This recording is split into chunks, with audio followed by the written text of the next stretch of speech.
Well, welcome back, my friends, to the Artist Next Level podcast. Today, we have the pleasure of speaking with Ahmad Zakii Anwar, one of the most well-known artists in Asia. Zakii has established himself as a leading figure in the art world and is known for his stunning photorealistic paintings, expressive portraits, and contemporary urban scenes. His use of icons, symbols, and allegories led to distinctive psychological and metaphysical dimensions to his work, really creating a cinematic quality that truly captivates the viewer. And we're going to talk about that in this episode. Zakii's work has been exhibited and collected all over the world. And my friend Drew and I are super excited and super thrilled to have him on the show today to share his insights as well as his experiences. So sit down, my friend, grab a cup of coffee, and enjoy our conversation with Ahmad Zakii Anwar on the Artist Next Level podcast. Resources, inspiring interviews, business practices, and practical advice to take your art career to the next level. Join Sergio Gomez in today's Artist Next Level and get ready to take control of your career.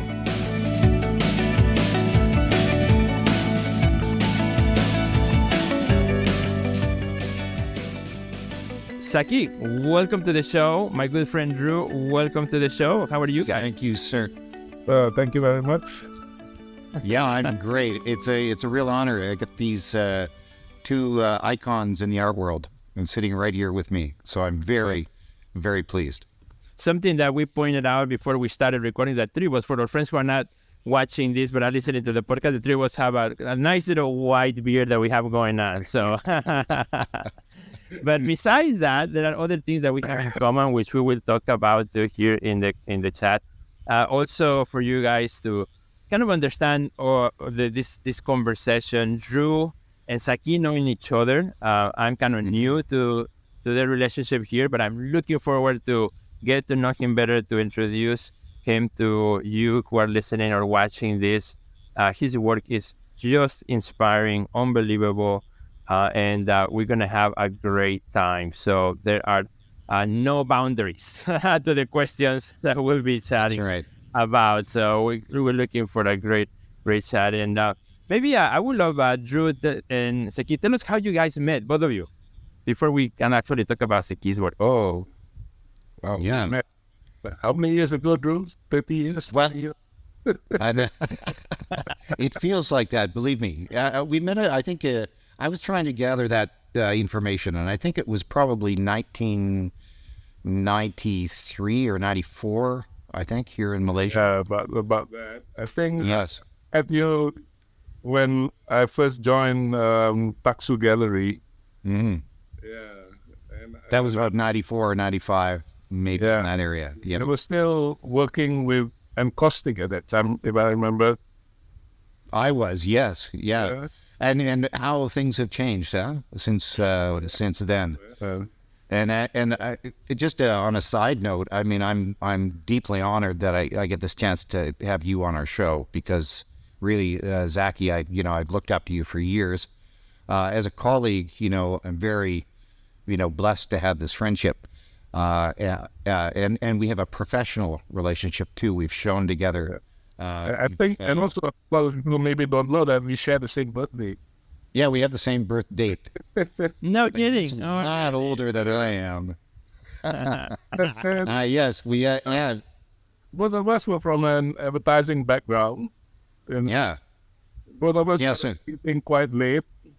We sort of ended with the same dealer. This is a very similar story to across the whole board here, the three of us, Yeah. because all of us have had this sort of graphic background. And I think that's a really interesting place to start, because I think that was the draw for both. Sergio knew my work from a Chicago show simply because, excuse me, I had put these, graphic bars in my work. And he sort of recognized it as soon as he saw it re-saw it in 2019. Immediately he saw that graphic element. And I think that's what I was so drawn to you, Zakii. When I first met you, not only your mastery of what you do, but it was your subject matter. And there was something that it wasn't typically, fully fine art there was a really good graphic element to it, and a graphic story to it. And I think that's way back in '93 or '94, really when we were all really just beginning. And my career had just really started then too. And so, that was a fabulous meeting, and we can regale in some of those stories we have. But I think right from the get-go, your abilities, not only technically but creatively and idea-wise, has both stunned and in awe a nation, really. South Asia. Yeah, and I hold you in the highest regard for this. You were talking about starting with our, graphic background, Yeah. Yeah. I mean, I think one of the things, I was in advertising for 15 years, 20 years before I started painting. And I think one of the things that I gained most from that period was that I learned how to communicate clearly and very simply.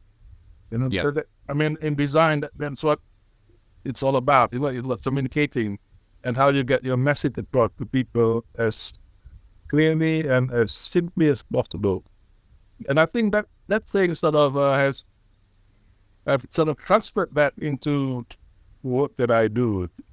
Yeah. Yeah. Yeah. So that when people see the work, they're grabbed immediately by the image, which I think is important. It's about articulating your ideas. Yeah. Yeah. And for some artists, clarity is not important, but for me, in a certain way, it is. Yeah. Well, I think you also, in many ways, I shared a short video of you yesterday with Sergio for him to just get an idea of some. I think it was from a 2006 show or 2008 show at Petronas, at the gallery here in Kuala Lumpur. And you mentioned, and I think the number of people that were in this short film about your work, mentioned this sort of clarity. And you also mentioned this fact that it's, a lot of it comes from the cinematic world. Yeah. And we see films, we recognize films, we're all watching films. This is what's amazing, is that you have picked up on certain things we've all seen, but probably don't register, and then you paint them, and we come in and we look at your work, particularly that series that you were doing based on the cinema, capturing sort of a still image from a cinematic film. Yeah. It was fantastic because we've seen it, but we're not sure where, So I think that was you brought something new to the canvas that. Yeah. When I talk about clarity, I think what is important is that in the works that I do, I show you very clearly what image is, but I also at the same time hide the meaning behind these images, So I'm showing and hiding at the same time. I think this is what poetic imagery does. When you read a poem, for example, there's always layers of meaning. The words are very clear, the grammar is very clear, the sentence construction is very clear, but the meaning is elusive. That is something which I'm trying to sort of do visually in art. Render something realistically, but at the same time have ambiguity when it comes to meaning, which opens room for exploration. Sometimes certain ideas grab me. I don't think too much about it. I go straight into the canvas and put it on there, and then later on, when the painting is done, that's when actually I try to sort of understand what I'm doing. It's almost a bit Freudian in a way. You dip into things in your subconscious, things that that attract you, but you're not sure why, But once you lay it out on the canvas and you address it, and then we realize that everything we put on the canvas is actually autobiographical, it somehow resonates with Absolutely. what you've experienced, in life.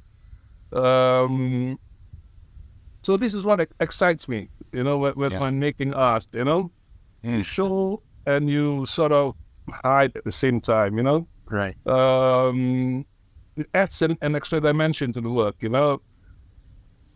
let people engage with it over a period of time and discover different meanings, maybe, rather than look at a piece of work, understand it immediately, and that's it. There's nothing else to discover, Yeah. I mean, Yeah. if we buy a piece of work, it's going to hang in someone's house for a long time, Yes. It better engage that person, I'd like to follow up on that a little bit, Zakii. One of the things that really struck me about your work is kind of like what you just said now. What is visible and was not seen is almost was not seen as important as what is seen. And, you're talking a lot in your video that I saw about the Life magazine as being one of the kind of things that inspire you, popular culture, movies, and things like that. And, in filmmaking, photography, you are framing a section of the world, right? And you're capturing a section of a much larger story.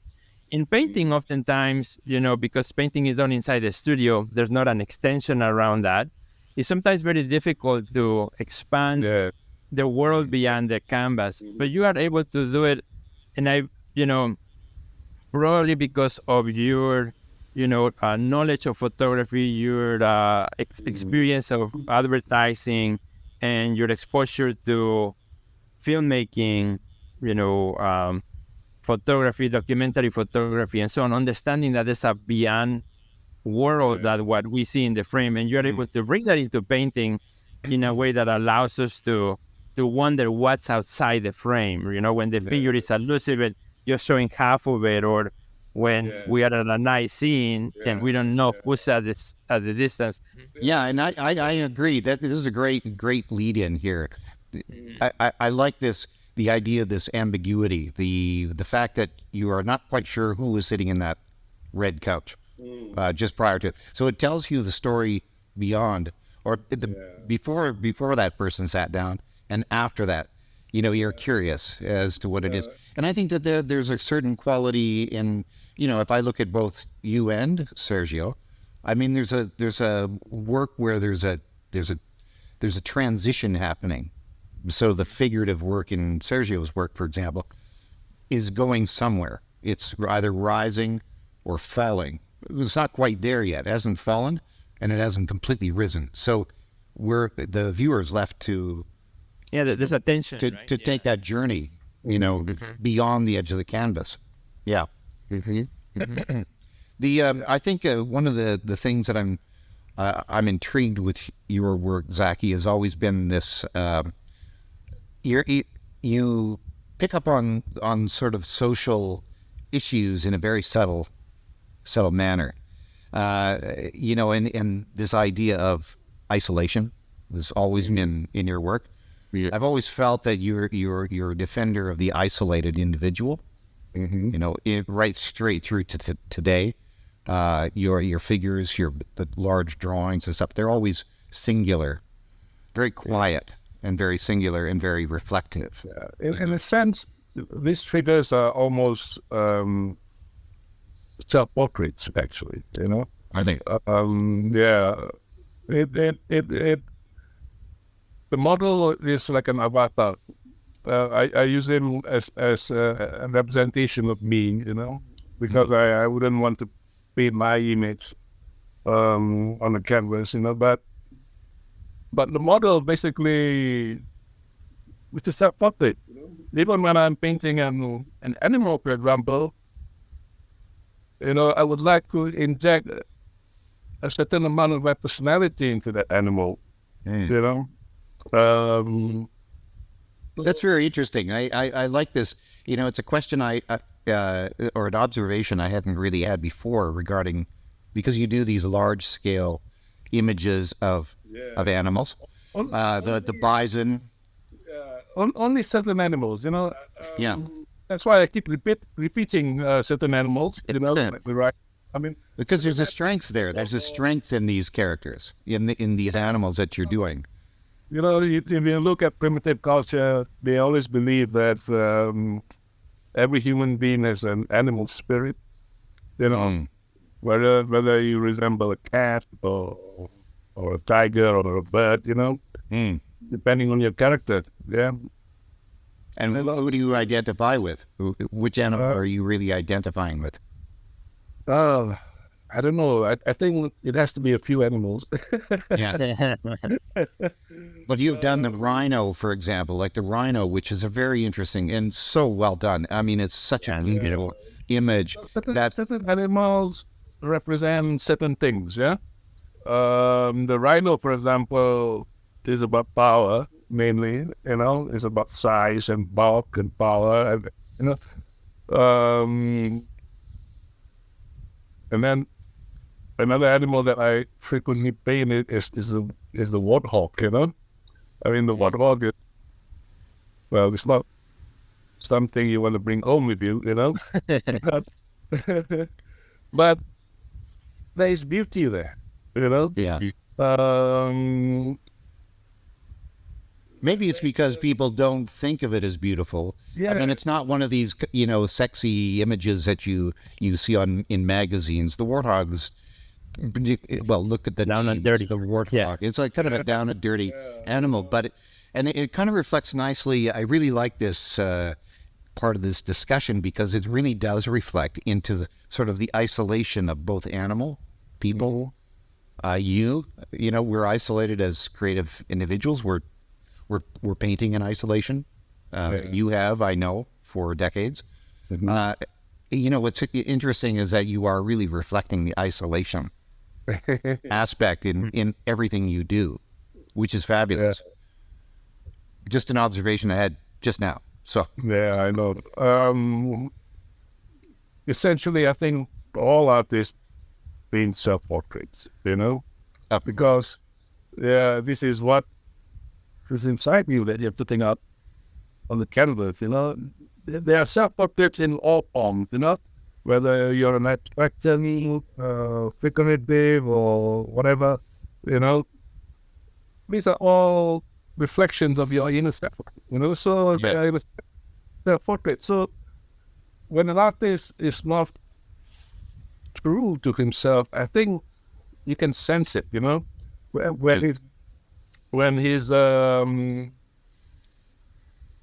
doing things that are not honest, you know. I mean, in all art forms, whether in music or in writing, there is this thing called honesty, you know. That this thing you're putting out there is real, not something you pick up from watching this or hearing someone talk or whatever, you know. I think that is one of the things which is rarely picked up when you look at art, you know. This honesty, you know, with that talking about, you know. I think you both reflect this in your work, and I think Sergio does as well. I mean, with his work, there's an honesty, there's and you feel it with the work immediately. And you both are figurative painters, really, or you've used the figure predominantly in your work, whereas I'm a complete, you know, non-objective abstractionist. But I do have it is me that I'm painting. Exactly. But Sergio, how do you react to that? And I think the honesty part of the making is a process, you know, and it's digging into the well that, you know, Zakii, you're talking about, willingness to dig into your own well, you know, to find the good and the bad of you that you're going to put out in the world. I think you know, where honesty, it comes from, and it's all about it. You know, I would love to also kind of look, Zakii, at your beginning of your career, you know, and how do you find your mark, your way? Like, I would like to hear some of your early struggles, because I think sometimes it's a lot easier to talk about now the successful Zakii and everything that you have done. It's amazing. But I would love to hear as you started your career too, trying to dig into that well, right? Because a lot of the listeners of the podcast are artists, who may be struggling too. So tell us a bit about that. This is a really good question, because it's our listener that are listening to us or will be listening to us, they are, as you say, some of the early art in their careers, right? So this is really important to hear, because you're Mr. Successful, but we all started somewhere. And I have a few stories. Go ahead. Well, when I first started, I was in advertising for a long time, but I wasn't working full time. I was a freelancer, so I used to service various agencies. I was doing things like illustrations, storyboards, visuals. This was the days before computers, Sneakers, I remember. You were doing sneakers. Yeah. But, my intention has always been to paint from the very beginning. When I went to art school, the idea was to become a painter, but somehow my parents said, "Oh, you're going to stop, You got to make the money." we're going to have to feed you all your life, So I did a compromise. Instead of studying painting, I studied design, So when I left art school, I immediately went into publishing and advertising. Then after about 10, 15 years, I decided to quit, It was like cold turkey, I just stopped taking on assignments and commissions. I bought all, the paints and all that, and I didn't even know how to spread the canvas being that bad, So that shows a confidence, though. You just said, I'm going to do this, and I'm going to learn how to do it, immediately. But in the beginning, you really are not clear what you want to do. So what you do is you copy. You look at other artists' works. You look. I was looking at everybody from Rembrandt to Van Gogh. Where am I going to fit into this? Because all this while, every job that I've done, I received like a job brief. Over 7 years, this particular product and the audience that we are targeting, and a deadline. And a deadline.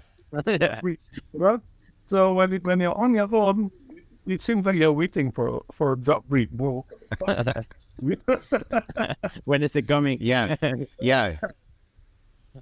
By the way, the story goes that I met a very senior artist, and he told me, he said, you're thinking too much. He said, you get tired before you even approach the canvas, If you're unsure, he said, use your strength. What is your strength? He said, and just start something very simple. Don't think too much. Don't let the canvas do the thinking, you see, which was what I did, So, were those just going to interject here, was that the series of Legong dancers that you did? Oh, no, those. The still lives. Oh, the still lives. Okay, yeah. Yeah, because I was thinking, okay, something I don't want to think too much about. Still life is perfect, because you take an object, you put it there, and you paint it, Yeah. Your concern is composition, actually. Where do you put the object, and where do you put the table, and what's on the background, so nothing heavy conceptually, but it is something that gets you into a certain momentum, Yeah. And one other thing that he told me, he said that once a painting is done, good or bad, leave it aside. Never go back to it. Move on. Always go forward, because that is part of your history, Yeah. Was that easy enough to do? Was that easy? The first few works didn't, wasn't very good, but eventually it got better, But what it did was, like I said, it gets you into a certain momentum of working, Yes. Rhythm, And this rhythm is what allows you to expand and explore, because you got that confidence,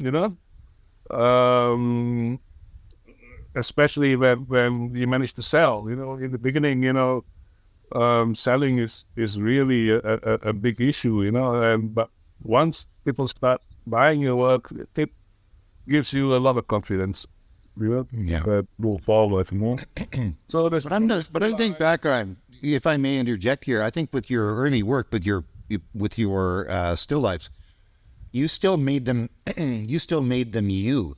They were your still lives, and I see a lot of young artists that are coming up today. Yeah.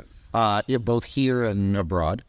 They're tending to sort of copy, but they don't get out of that rut of copying. Yeah. Where I think you started, with an idea of, well, I could take those elements and put those elements together, make a still life. But you quickly developed your own style, and recognize style. Yeah. This is where you can actually, even in a still life, you can have that if you know how to do both. How you place an object on an empty canvas is so important. You put the object in a corner of the frame, a small says a bit thing. You put the object across all the frame, covering the canvas, say something different. Yeah. So how you angle the project, how the object, how you hit the lighting, the colors, all this says different things. And it's all an education too. I think it's a great education by doing all of those elements, pulling all those elements together, like you said, the lighting, the coloring, composition. Yeah, the power of composition, Yeah. The power of light, of colors, they all have very deep psychological implications if you know how to apply it. Yeah. Yeah. Well, Yeah. just by doing the still lives, I learned a lot, about how to express things, And you played with this kind of almost titillating kind of subject matter. It could verge on slightly sexual innuendo, that kind of thing. And I think that's why I think that you took the still life from, the bowl of grapes, on a table, to something a little bit more provocative. Yeah. And I think that also is part of your mark as a painter, as an artist later in life. You've always played with that kind of edgy subject matter, whether it be the modes. Extracting meaning from ordinary objects, from a banana, from Yeah. It's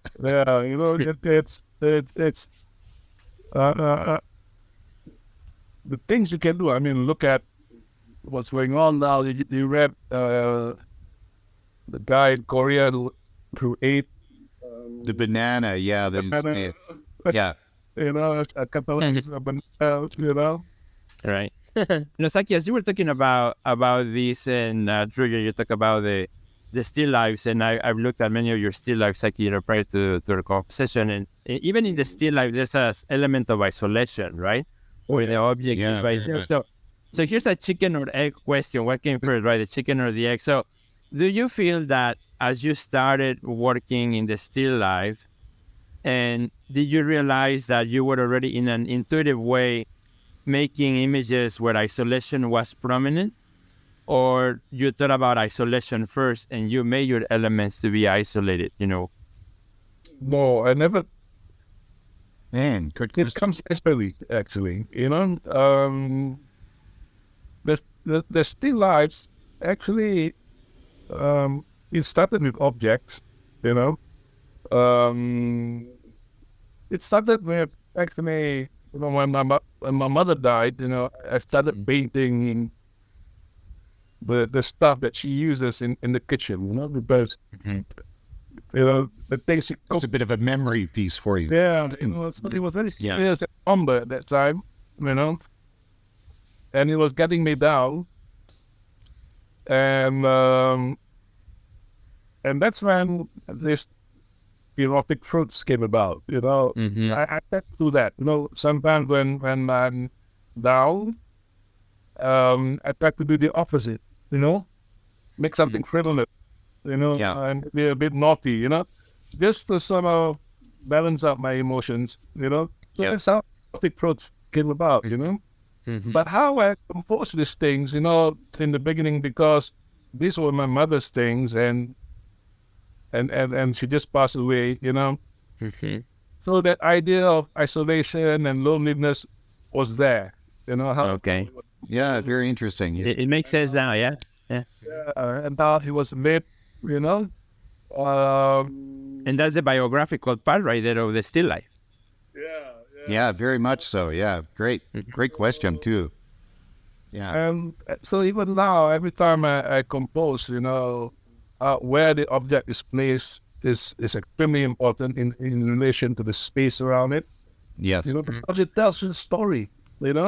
Composition, if done well, can tell a story. Well, I seem to remember. Let me interject again here with the New York show, which is one of the. After we had met, I think you did a show in New York with Nancy Green. Yeah. We both did, actually. Barbara Green, Barbara Green. I was doing one with Nancy Mueller. That's why I couldn't. Okay, so but you had done this series called the Smoker series, which clearly is an important part of your life, all our lives, really. Well, my life anyway. But there was an interesting. You took the still life. You took something small. The utensil of your mom's, for example, that meant something to her, that meant something to you as a child or as a family item kind of thing. And then you've expanded this into this big red couch, as Sergio had mentioned. And the guy sitting at the end smoking with a cloud of smoke. Yeah. There again, you've taken now what is most sort of biographical to you, the couch, the smoking, the cigarette. It's really an interesting. You've moved away from the family kind of thing and made your individualism here with the smoking series, and it was a powerful series, as I recall. Mainly because of scale. You started to scale everything up at that point. Yeah. Yeah. Did you feel I did? It was small. You've never had problems with scale, as I know, because your work is pretty monumental, and you do it at a number of pieces together so that they become, a massive big scale on someone's wall. You need to have a reason why you want to do things big. Does the image needs the scale, or is the image better if it's small and intimate? How you decide whether the size of a painting, whether the work is gonna look better on paper or on canvas. All this has implications. Yeah, you both are you both work at a fairly large scale in your work, particularly on your paper works. Yeah. I mean, you work excessively large.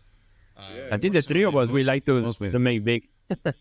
I make large. I don't work on paper as much as you guys do, but the fact that the scale is so important. Again, and I kind of wonder whether it's. I mean, maybe this is incorrect, but coming from that graphic design background that we've all come from, where we were kind of limited to an A4 size. Format, right? We were never allowed to go big. Well, what was the point? Well, but unless we were doing a billboard, of course, but that was primarily in design rather than, doing what we're doing.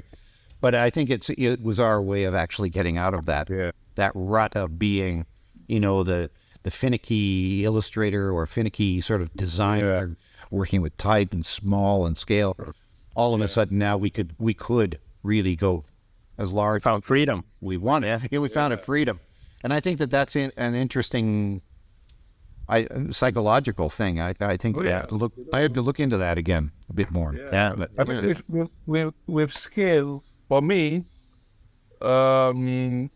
it's about the transference of power. Actually, you know, when you work on a small piece of paper, on a small canvas, basically you're using your wrist as a pivot. Yeah. yeah. But when you work on a bigger scale, you have to use your elbows, you know, because the transference of power is different, you know. Yeah. If you're working on a big canvas and you're still using your wrist, you know, the transference of power is not proportionate, you know. Yeah. But how do you explain your drawings then? Really big canvas, sometimes you need to use your shoulders as a pivot. Yeah. The body. Yeah. Mhm. Yeah, the body, you know. So the scale is correct, you know. It's also commanding. I mean, commanding for subject matter. When you start to see something, as an example, your any one of your animal series, the warthog, and when you start to see them at life size and bigger, I mean, there's something there that is just incredibly powerful. Oh yeah, I mean, Taking something. the power comes from the gesture, you know. Yeah. You cannot have the power if you're doing this, you know. You know, power comes from that gesture.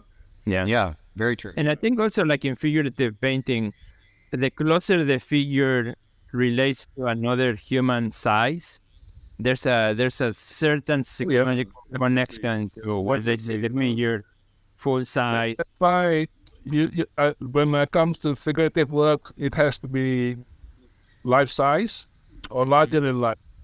Yeah, you know? exactly.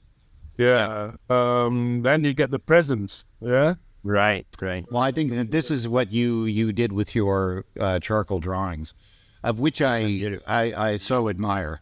Your mastery of the medium is one thing. It's the scale, which is another thing. You know, I have right in front of me, I have a poster that was done. I think it was actually a transit sign that had been posted in Singapore. Yeah. You had somehow gotten, and it just says your name, and it's got one of your figure, the male nude. Yeah. Just from the hips up, he's nude. And it's on this billboard ad for I think a transit station, and you signed it for me, and I had it framed, so I got it actually sitting. Oh, nice. But because of that scale, I think was so amazing. Yeah. And also again, when I work with charcoals, you know, I try to work with charcoal in a sense, almost like the way I work with paint, you know. That means part of the time or some of the time, I don't actually use the charcoal streak. What I do is I ground the charcoal into powder, you know. Then I use the palm of my hands here, you know, dip it into the charcoal, and so you get that gesture. Yeah. That which frees the charcoal from being split. Yeah. Yeah. Well, that's interesting because I was going to ask you this. Yeah. Well, this is what I'm going to ask both of you, because really you were talking about gesture or being gestural with the hand with a piece of charcoal or paintbrush, a small paintbrush. So you're using your wrist, and I was thinking, well, how are you doing this with your charcoal and your large drawings? Because they are highly realistic pieces. Yeah. But I know your process, but now it makes sense. You're actually using shoulder into the work because you're using your palm now. It's a completely different thing. I mean, you get pull up my palms here, you know? Yeah. Everything over. Yeah. Yeah. Then you get like missing a fingered. I got blisters. Like you can go rob a bank after you do a charcoal drawing because you have no fingerprints. Well,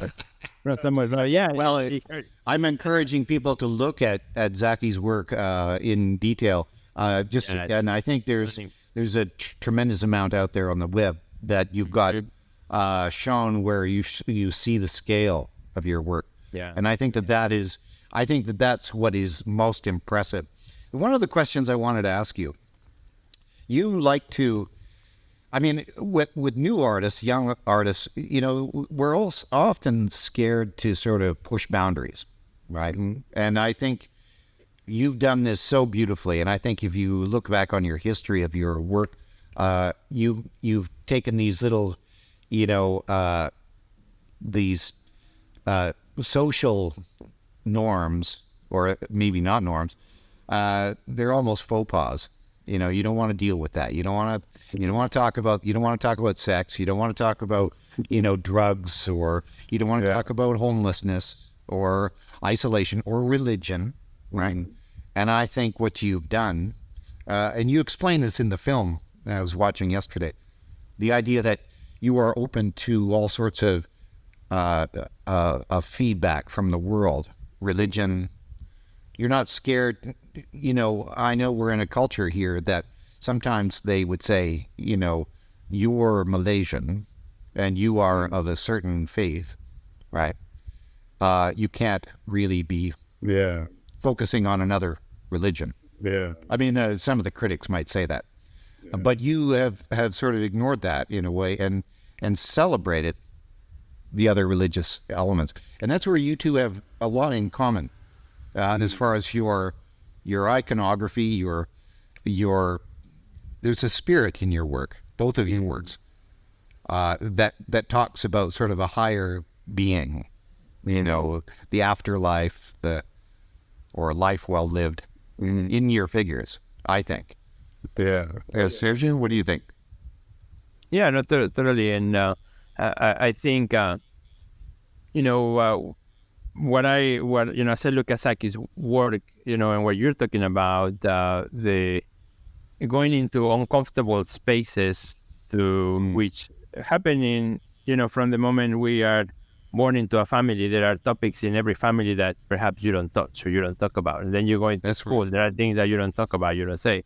You go into society, there are things that, there's all these refrainers as we go through our life, which are quite interesting. But to see an artist, to actually delve into those difficult conversations and approach them through their work, and in a subtle way, kind of like the way you have done it, without on the underpinnings of history, but then somebody who's understand that will pick those up and will know exactly what you're talking about. Has it been well received for you in Asia, Zaki, as you have done this, Drew has talking about? Well, I mean, yes, they have, but most people doesn't like to talk about what, especially over here in Malaysia, I know there's some people, some artists disagree with what I do, because I'm a Muslim and I paint a Christ-like figure, or I paint a Hindu god, or the Buddha. This is what I was referring to. Yeah. I find no contradiction, no problem with this kind of things. I can still remain a Muslim, and be appreciative of other religions, But no one has really sort of engaged me in a dialogue over this. I think you take it right to the level. I think you take it to a precipice that you still haven't jumped off. You know what I mean. You're not offending to the point where it's just in your face. It's subtle, and it comes right back to what we were talking about earlier, and the fact that you are telling stories that are untold. They're unfinished. You're not really telling the whole story. You're letting us, determine what the ending is or the beginning is. That conduit. Right. I mean, the words are a bit ambiguous in that sense. Yeah. Because I don't really preach when I make a painting. I'm not trying to sell you something, but what I do is I hint or I allude to certain acts, and let you figure it out, Yeah. And Sergio does the same so beautifully with his figurative work that, I know Sergio's background from his family background and the influences that he had as a man, growing up in Mexico and in the U.S. And with the father that you have and the influences that were around you, and you bring up the topic, but you never complete it. You don't. Right. You're talking about afterlife. You're talking about the figure descending or ascending. But you're not putting, sort of Christ on a cross. But you're, in a way, you kind of suggest it in some of your works. And I think that that's the beauty, is that it's not really, you're not being pointed at, Yeah. And I think that's suggestive. Yeah. And I think that's one of the really good things, like for other artists who are listening to this, to find those gaps sometimes, or those cracks where we can go in and put our mark. It's easy to go to the comfortable space where we all be accepted, a beautiful flower. But sometimes to go where others may not be willing to go, and then just do your take, like going back to the honesty at the beginning, right? Do you, and do your take on that which you see in the world, and then put it on your canvas or your photograph or whatever it is. And I think that brings that back to the honesty question that you, Drew, you brought about. And I think, it's delving into that we can go into those places. And for the friends listening, asking yourself, what are those places for me where maybe I've been wanting to do something, but I'm afraid by what others might say, or what my, you see, this what is the critic. Yeah, always a dilemma. Voices. And one of the things you say, Zakii, in this film, I keep referring to this film because it is, you are talking about many things in here. But one of the things that I wanted to talk about was, with young artists, I think what you're doing about the honesty thing, you mentioned something in the film where you say the young artists need to develop their own, and I can't remember the words that you actually used, but essentially finding their way. They have to find their own way, right? And this is one of the difficulties you're finding the voice. And one of the difficulties I have with this, and the world is really supporting a lot of young artists right now. It's not just here. It's not just in America. It's all over the world. Young artists are really sort of the fashionable ones at the moment. Everybody's really regarding, and you as a gallery owner are in fact supporting the young artists, which I think is great. We were all young artists at one point. At some point. We had our career, right? So I can't say that that's a bad thing. They might not be buying my work in volume like they used to, but the point is these young artists, I find a lot of the maybe it's just subject matter, maybe it's content that they can't find, because they're not really coming out as individuals. They're really copying. I'm seeing a lot more copying. I think most young artists, or even most artists today, you have sort of developed certain, like you draw a perimeter around your thoughts, and you only want to act within that perimeter, the geographic. Yeah, and you refuse to go out where things are a bit unpolitical or uncomfortable for you, or difficult to understand, So you stick with the little borders that you have drawn for yourself, a little corner of the field, I think that's the problem with a lot of young artists, So whenever I see young artists, I always tell them to explore, because if you don't explore, if you don't, it's like going to the gym, you need to have some pain before you gain something, Right. With the brain is like that, you need to have some pain there, to push things, and then you discover there are certain areas in your brain that will start opening up. If you push, you know? Yeah. If you think hard enough, you know? Quite an analogy for the three guys here that probably have never. Yeah. I drive by the gym. So that's what I mean. I always tell just see as much as the world as you can. Read a lot, go see film, go see exhibitions. You know, the more ingredients you have inside here, the more possibilities there are for you to create. You know, Yes. if there are no ingredients here, no matter how hard you bake, Yeah. nothing gonna come out. You know. There's an interesting point in this film. Again, you mentioned going to Singapore to watch film when you were younger. Where you're from is Johor Bahru, which is it basically sits next to Singapore, where Singapore is today. And you used to go into Singapore to watch films. And I think one of the points that comes very, very clear in the documentary and in all of your work, and we can go back to this isolation thing as well, is that you found one element in film that has influenced your entire career. That's that cinematic, solitude, right? And I think that's one thing the artist, you can do this without traveling the world. You can find that one influence that's very important to you, and then really research it. So if it's a banana, really study that banana, and know how it works before you paint it,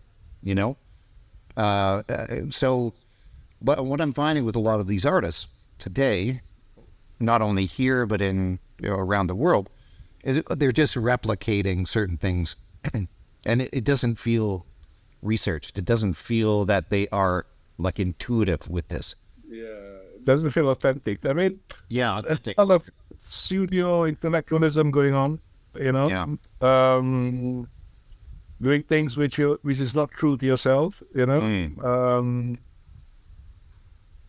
don't know. Perhaps if you look at art world in general today, every artist basically has carte blanche. Yeah, To do whatever you want to do. Because all barriers has been removed.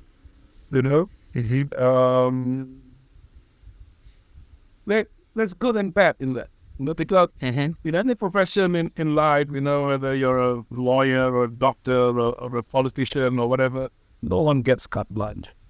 Yeah. Unless you are like super duper intelligent or some genius or whatever, or your Ai Weiwei. That's carte blanche. But here in the art world, you can be a student just out of art school and you have carte blanche. You can do whatever you want. Yeah. But it's driven a lot of this industry today is driven by economics. Sergio knows this well because this is in fact part of what we, profess in Artist Next Level, as the business side of doing what we do. Zakii, you've been very successful in that. We don't need to talk money or anything like that. People know your work is of value. Which takes me to another question about, exhibitions. I wanted to ask you about this because you're not doing exhibitions anymore. Not really. the full-blown internet. Is there a reason for that? I want to hear this one. Yeah. My last exhibition was in 2019. Okay. Where was that? Where was that? That was in Korea. In New York. Oh, yes, that's right. Okay. Yeah. Right. And, St. Bar Contemporary. Yeah. And then there was an exhibition planned for Manila. Supposed to be 2020 or 21, I can't remember. Of course, pandemic. And a few other things, to plan. And then the pandemic happened.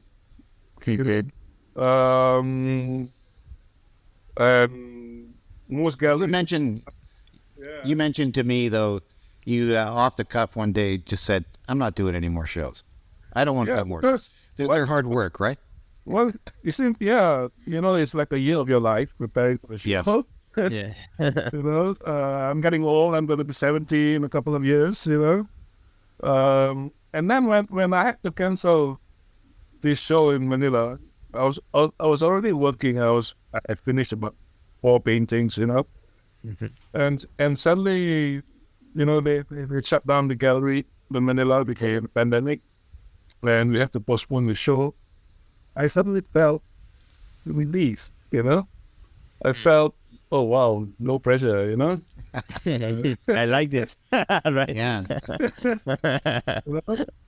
And then so I relaxed. And then the next year, the pandemic was still on, and they had to cancel again. And finally, I thought, I'm going to cancel it permanently. I'm not going to do the show. Yeah. And I felt relieved, somehow that, I don't have a deadline looming over my head. So I thought I'm going to take this year off, I'm not going to do anything this year. I'm just going to paint maybe sell from home, and we'll see what happens next year, Sergio and I are doing this thing coming up May 9th to the 11th, which is it's a boot camp for presenting your work. So this actually ties in quite nicely about assessing your work, right? And putting it up. And you said something to me years ago, and I'll never forget it. And I give you complete credit for it because it's one of those aha moments. You said, never put out work that you're not 100% satisfied with. Yeah. You said it to me in regards to an incident that happened here, letting something go that I wasn't happy with, and it came back kind of to haunt me, right? And I think that is also something we as a senior artist have to contend with when we present for a show. And I think you must do it too. If you've got 50 paintings and 10 of them are not quite up to standard, do you have that capability and the discipline to say, no, those can't go? Yeah. Sometimes when you're working towards the deadline, you might let certain bad paintings go, Yeah. Go. And I can tell you these works will come back to haunt you. Years later, you'll see it. Yeah. So if you can, if the work is not up to standard, do not show it. Yeah. Yeah. This is what we're talking about. Yeah. When I find interesting, Zakii, in your career, as we're talking, and listening to you talk about this idea of like deciding not to make exhibitions. The art career works in cycles, right? Or at least we have been kind of trained in that way. You have an exhibition, you do the body of work, have another exhibition, you do the body of work, and it's an ongoing cycle. It's like the pandemic came to kind of stop all that cycles for everybody. Shows got canceled, exhibitions got postponed. Everybody's cycle or rhythm, all of it adds up. And what I like about and what I hear from you is, evaluating that cycle through this process of being forced to stop, because probably if the pandemic had not stopped, you would still be doing shows right now this year. But probably, kind of like having a time to say, wait a minute, why does we have to follow this cycle that is being set upon us as artists, and are there alternatives? And I think that's one of the things that the world has today to offer us artists at all ages is that now we can also craft our cycles of how we may or may not want scheduling. Or also realize, what do I want to do and what I may not, or at what stages of my career may I want to do one thing versus another. Yeah. But considering my age, I'm going to be 70 soon. I think I'm allowed to sort of cruise a bit. But if you're young and still working, then I would suggest you keep on working. Yeah, keep going. Yeah, of course. Yeah, do the most you could do, when you can, right? Well, like they say about the design industry, it's like it's a young man's game, or it's a young person's game, right? Yeah, I wouldn't want to be thrown into design again. That would be. One of the things is I think most people do not know when to stop. You know, Yeah. you reach a certain age, a certain point in your career. You know, for me, you know, I would like to have some time to smell the roses. You know, Yeah. relax while I'm still in good health. Yeah. Yeah. Do you feel, Zakii, that you're talking about that certain thing really quickly, but I think it relates to it. Do you feel that it comes to a certain age or scenarios where you can also overflow the market Well, yeah. with too much work? So you have to then, at a later stage in the career, lower the output. Yeah. So talk a little bit about that strategy. I think so. A lot of younger artists, may want to also listen to that idea. As you know, prices go up, you know,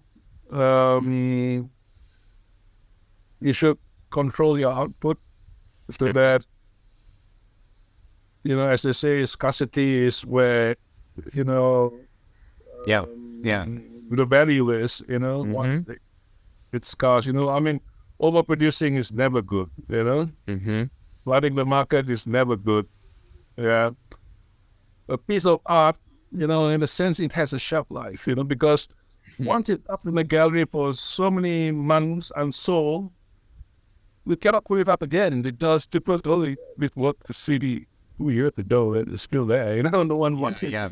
You know, that stigma, you know, although it might be a good piece of work, you know. And oftentimes, I think if you're forced into sort of this constant making, you you kind of get blindsided by it all, and you let these works go out. And like you say, this work can be sitting for 2 years. There's a reason that it's probably not selling. Yeah. And that there's no interest in it, is because there's a certain something that's missing in that particular work. And this is what we're trying to do with the Artist Next Level. When we're working with artists, I keep reminding them to say, well, like you reminded me years ago, you know, don't put out something that is not to the highest standard, because if it isn't, it will always come back. It's kind of Murphy's Law. Like, you know, it's like the peanut butter always lands on the ground, right? Collectors, media, gallerists, everybody will say, oh, you know, that was a fantastic show Sergio did, but did you see those two over, you know? And you go, it seems to be the ones that you least expect to get noticed are the ones that kind of can ruin a career quickly. Yeah. You know? Yeah. And that's what we're trying to get these artists to do. Always have a critical eye as to what you're doing. And, you know, sadly, in my case, I had to go through a bad experience in order to learn from something. Yeah. And I think that is a really crucial learning point for me. And I'm forever thankful for that, for that incident happened. While it was nasty, it was also, you know, it was a wake-up call. learning experience. Yeah. You know, to be true to yourself should be the guide in the end. Yeah. You know, because things can get really murky out there. Yeah, differences of opinions, likes and dislikes, all kinds of. Because you know, when you're exhibiting, you're actually exposing yourself for criticism and Of course. and views. You know, so there'll be all kinds of views, all kinds of criticisms. You know, likes, dislikes. You know, hate, love. So, if you thought you need to fucking dive, you know, Yeah. through all these diversions, you know. So I think the guide should be you, to be true to yourself, you know. Yeah, I think you show this very well in what you've done. Same with you, Sergio. I think I do the same. I do what I believe is true to myself. You know, and that's a good takeaway there. Absolutely. And I think that would be actually a great takeaway as we kind of wrap up and start wrapping up today's episode. We've been chatting over an hour already, believe it or not. You know, we touched on really great things, and there could be 10 more questions that we could still dive in. Thank you. But I think, you know, this And a lot of stories. This way in which we're ending, being true to yourself is, I think, you know, as we think back over the conversation over the last hour, keeps coming back, you know, and I think that is the North Star for every artist listening today to this episode. find your truth. Find your truth. Yeah. And be honest with your truth, and be willing to dive in and touch on those also uncomfortable spaces, that may come across you. And Zakii, as we begin to wrap it up, and and saying our last few words, is there something that you would like to tell or friends you're listening, something that maybe you still want, that's still in your mind, that think would be a good The piece words of wisdom. insight? Yeah, if you had one artist in front of you, so give me kind of like that word of wisdom that artist gave you, like don't overthink. And that's a wonderful piece of advice. Sometimes I always tell young artists, I said, sometimes thinking can be overrated. I like that. Because it leads to self-censorship sometimes, think too much, and then you start thinking, how are people going to react to this and all that, then you start doubting it. Then the idea dies, and you don't do the painting, So I think sometimes you need to learn to practical instrument. Yeah. If you have a pretty good compass in you, learn to practical instinct, and don't think too much, do the thinking maybe after the work is done. And that's what I always do. After the work is done, I look at it and see what am I trying to say, what is this thing all about, why did I put it there, and why did I take that thing out, you analyze it that way. Yeah, you do all your thinking, you do a lot of your process in making it, and then the thinking will come, why did I do that, as you say. And I think that's valuable information for anybody listening. It's a process of self-discovery. Yeah. Everything you put on canvas, is something that resonates within you. So try to find out why, Be true to I love it. Yeah. That's great advice, Zakii. Thank you so much for sharing that. How about you, Drew? One last word there that you want to share with our friends as we wrap today's episode. Yeah, well, I'd have to probably, agree with Zakii on this one and say the similar thing. Just be true to yourself. Do what you communicate well. Communicate your story. Communicate your interest in this work that you are showing. Tell the story, and don't be fearful of what critics might say, what government might say, what media might say. Really do. This is all you. You are putting you onto the canvas, whether it be in photography and painting and sculpture, whatever the medium is. You have to be the truest, and I think that allows us to sleep at night. Yeah, because we're always doing something that other people want us to do. I don't think we ever sleep well because of it. Right. We're always doubting ourselves, and so, or not being true to ourselves. So yeah, I reiterate the same message. Super. And for me, I actually have one piece of advice, and that is to go and check out Zakii's work after this conversation. First thing you got to do, two things you got to do. Click on that share button, share this episode with all your friends, and then go online and find Zakii's art. You will be inspired, you will be moved, and you will be glad that now you know him a little bit better. So I'm going to also, in the notes of this episode, I'm going to include a link to this YouTube video that Drew and I talk about quite a bit in this chat, so that you can also hear a little bit more about Zakii, and you can see his work as he also kind of takes you into his journey as an artist as well. So it's a really wonderful experience to watch that. So Zakii, thank you so much for joining us. It's been my pleasure. And Drew and I have been, chatting quite a bit, and it's always great when we have another guest to chat with, and what an honor to have you today. Yeah, I have to say the same. I'm deeply honored. We've known each other probably 30 years, and we always have very good conversations. I admire you, what you've done, what you're doing, and what you're going to do. So I'm forever grateful for this, and I couldn't think of anyone better to have a discussion with this morning here on the land that we are, here in Malaysia, but Ahmad Zakii Anwar. So there you go. Okay. Thank you very much for having me. You're more than welcome. Excellent. Well, thank you to all our friends. We'll see you, my friends, in the next episode. So have a great day. We'll see you at the next level.